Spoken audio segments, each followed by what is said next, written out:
There are many bonds in this world, We've got a lot of history here. but none are strong as the bond of family. Our family actually goes all the way back to the Revolutionary War. It is cemented in life and revered in death. You know, sometimes you don't have a choice but to fight for what you've got. My dad made sure that we knew that history and made sure that if we had the opportunity to serve, that we did serve. That opportunity for Bruce McKee Scattered reports of multiple shootings came December 14th, 2012. Shook the entire country. The murder of 20 elementary school students and 6 teachers at Sandy Hook Elementary led him to answer a week-long nationwide call to action. He'd want all the buglers that could to go out for 7 days in a row and play taps at 7 p.m.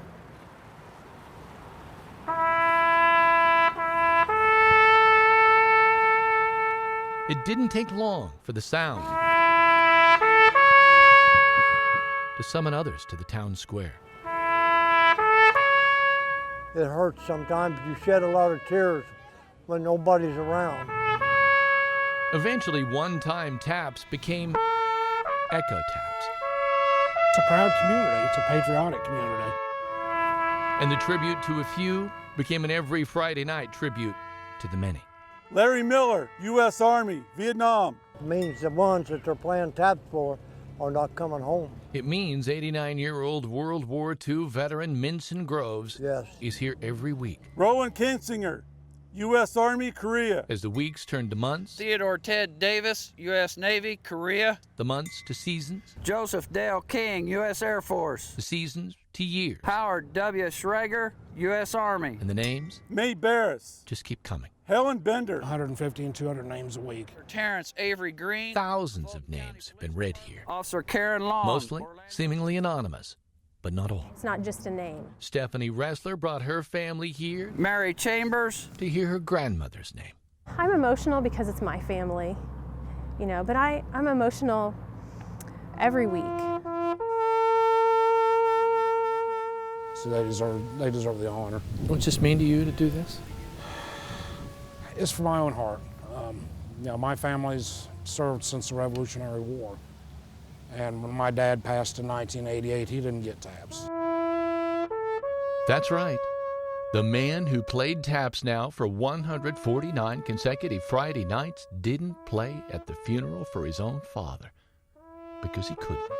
But I had cancer surgery on my tongue and throat. And when they did the surgery, they said, well, you're not going to speak properly again. You'll never sing properly again. You'll never play your trumpet again. God has different ideas for what you can and can't do, and I think his plan for me was to continue playing. It's one community's way of paying it forward, and one son's way of paying it back. I try to keep him proud of what I'm doing, make him a proud man of a son.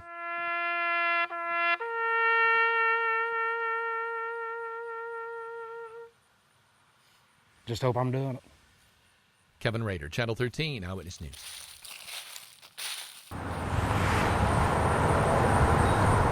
It's an almost weekly ritual. Anytime we're going by, we pretty much cut in there. Sometimes on Sundays after church, we'll come by. Donna and Jean Griffin want to check on their son on the outskirts of Terre Haute. We always try to go like at Veterans Day, Memorial Day, his birthday, Christmas. Sergeant Dale Griffin died on October 27, 2009. Remember not just Dale, but all of those that have served and are serving. Along with 6 other soldiers, he was killed when their striker was hit by a roadside bomb in Kandahar. Friends of Dale's made that for him. Since then, they've received pieces of art and pictures, all in memory of Dale. There was also one special quilt. It came from their hearts. Made by complete strangers. It just needs to be done. Someone needs to recognize them and thank them, and this is just our way of giving back. A thank you from an unlikely group. I never thought I'd be sewing, period, let alone doing a big specialty quilt. Mitch Swallows, originally from Edinburgh, is serving 100 years for attempted murder and rape. When he's not in his cell, He's usually got a foot on the pedal and is pushing fabric. Even people who has no connection to them whatsoever, no connection to their son or their daughter whatsoever, truly appreciates the sacrifice that they have made. You know, they're not forgotten. Through a special program, select inmates at the maximum security Wabash Correctional Facility sort and sew,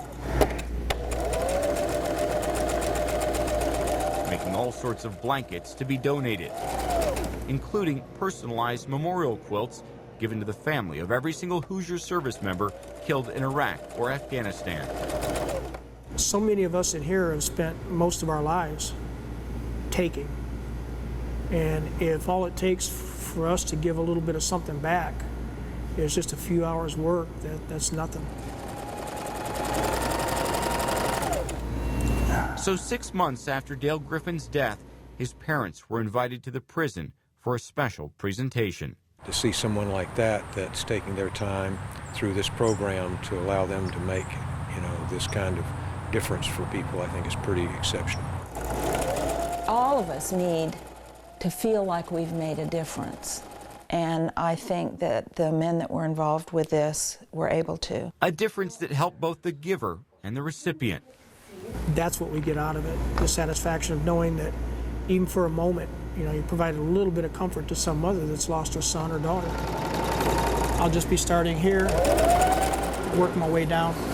We were just looking at that. A room filled with photos and tokens of appreciation. All of those things daily remind me of Dale and the joy that he brought to our lives. And I'm thankful for that. Gratitude for fighting and dying for freedom. From a group of men who may never experience freedom again. Jeremy Brilliant, Channel 13, Eyewitness News. Let's make a way up the airplane here. On John Haynes' 99th birthday, oh, there you go, you're an ace.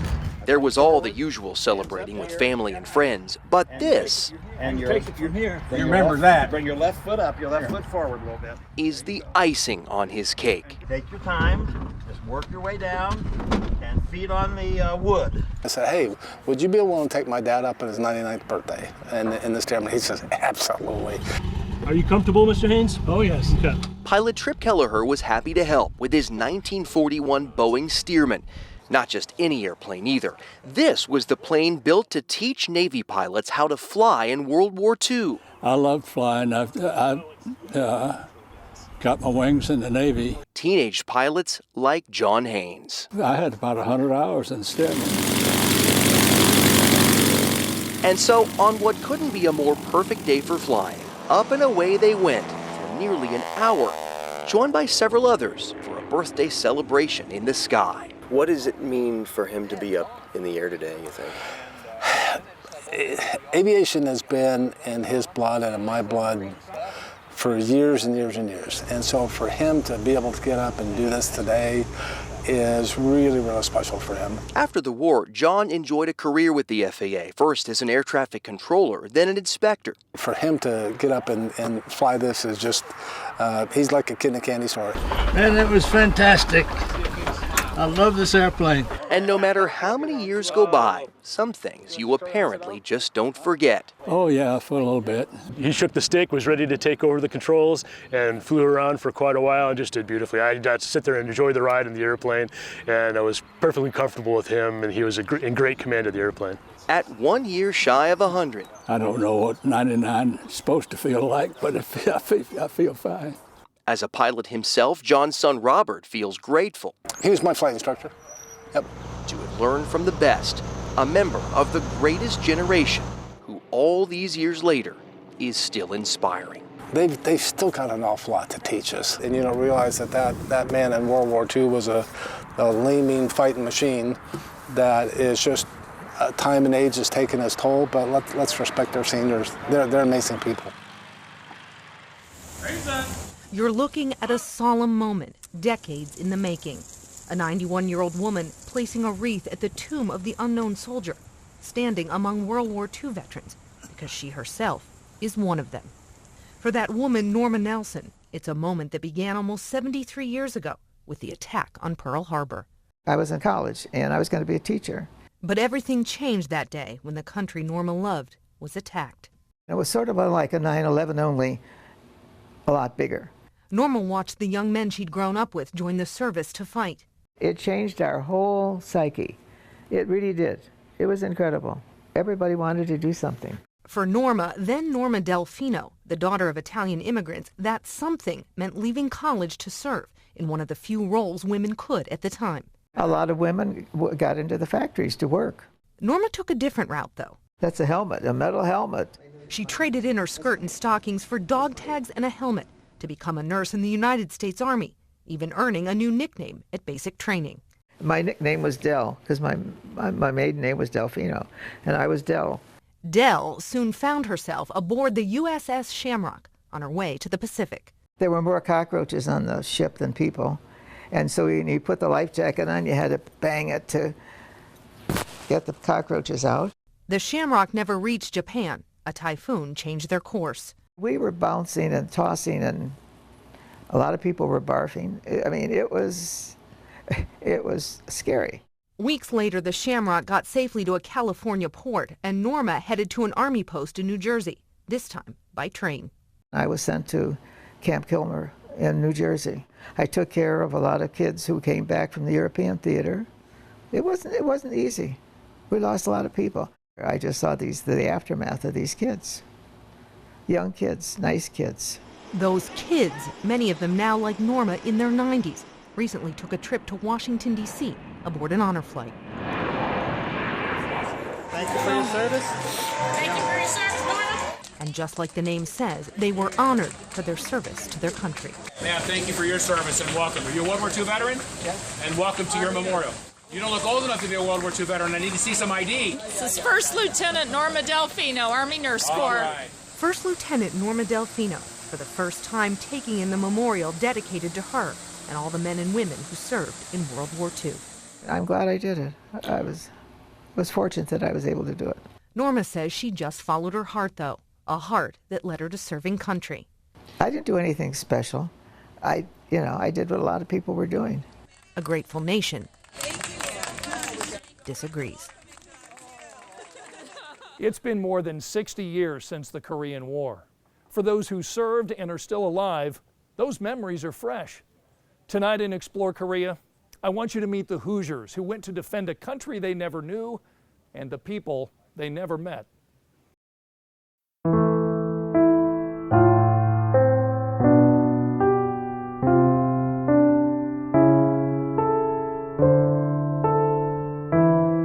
They are this country's most solemn sights.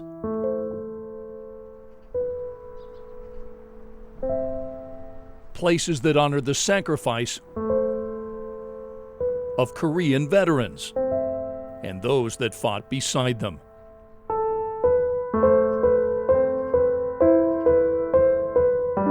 Thousands of Americans were killed in the Korean War. 922 were from Indiana. Those that made it home, Stanley O. Nelson, age 85. Would be changed forever. I was young and pretty naive. I didn't think war was as it really was. Stanley Nelson is one of nearly 85,000 Hoosiers who fought in the Korean War. He was taken prisoner and shot multiple times. You live with the reminder of the Korean War every day, don't you? Yes, I do. Every time I put my leg on in the morning, I'm reminded that I was the lucky one. This is the Silver Star. This is third highest award in the United States. His war stories, he came over and put a pistol to my head, are still vivid. Heartbreak Ridge, Pork Chop Hill. But Nelson pauses when he thinks about the atrocities he saw involving children. That's what I can't talk to you about or I'll cry. What you've seen in Korea? Yes. Yeah. Too painful? Nelson fought and survived. He's grateful. Each day I attach my leg I feel that I had a reason to live. After a while, you accept the fact that you're alive or you're dead. It's been almost 70 years, but Bill Wright still has the letters he sent home to Evansville. Brings it back to how precious life is. Wright was sent to Korea to handle communications, but he ended up on the front line because so many men were killed. I'm just glad that I did what I did. Like many veterans, Wright finds it difficult talking about the war. But I don't want the memories. In Korea, they remember. Every June 6th, the country marks its Memorial Day with services here at the Seoul National Cemetery, honoring those who fought and those who made the ultimate sacrifice. Korea is grateful for men like Stanley Nelson and Bill Wright, who answered the call and traveled a long way from home to defend a country they never knew and people they never met.